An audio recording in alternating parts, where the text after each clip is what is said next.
Hi guys, this is Dr. Sadashivam once again with you guys. Hi guys, this is Dr. Sadashivam once again with you guys. What is crony capitalism and what is CHAEBOLISATION? The moment we talk about CHAEBOLISATION, what comes to our mind is South Korea, because we know the wars that have happened between South Korea and how Japanese have dominated them maybe 50-60 years back, and how in the recent years, maybe 20-30 years, how South Korea had competed with world markets, and today it's emerged as one of the developed nations of the world, all because of chaebols. Guys, what do these chaebols mean? These chaebols are, they create big corporations within the country, give them enough facilities, subsidies, do everything possible, give that governmental support to ensure that these companies become competitive at the global level. And that's how companies like your Daewoo, your Hyundai, your Samsung, all these companies, LG, all these came into picture. At the other end of the world, Latin countries you talk about, you have seen how Latin countries went bust one after the other. In fact, Argentina, which was one of the most developed countries in the 19th century, went bust many number of times. The reason was because of crony capitalism, cheap credits, raising high tariffs, because against that strategy they raised high tariffs to stop things coming from outside, and they failed to make their own industries competitive, and we have seen how Argentina and other Latin companies went bust.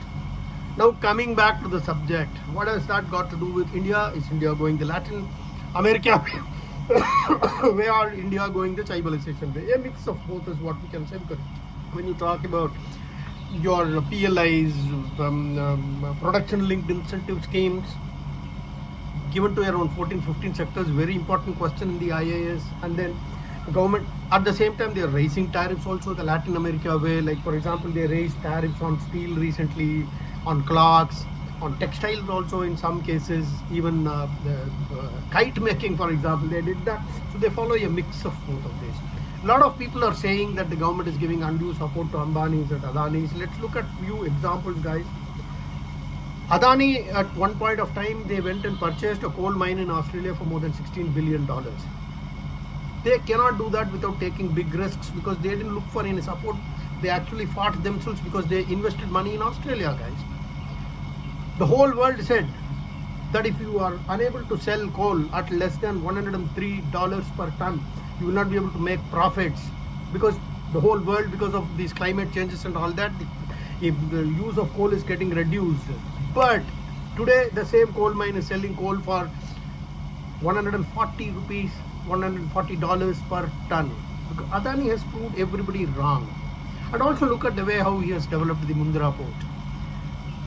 Mundra port especially, nobody expected that the ships will leave ports like Kandla and Mumbai and go to Mundra, but today Mundra port is one of the best ports in the world, with excellent special economic zones and most of other things. So these are not capitalists, they are very planned guys. They are the ones who have the ability to compete with the best of the best people in the world. And look at Ambani today runs one of the refineries which is most profitable in the whole world, and he is the one refinery who can compete with the best of the best refineries in Singapore.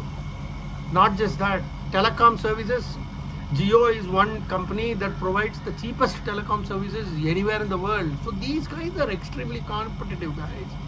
Don't make statements just like that. Look at Tata.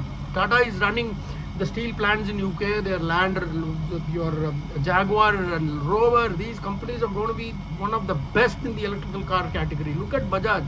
The complete Bajaj factory in Pune is going to be turned into an R&D, and these are the companies which are investing heavily into their R&Ds, research and development. In the coming years, India is going to be one of the best destinations, investment destinations in the world, and it's following a mix of both chaebolisation,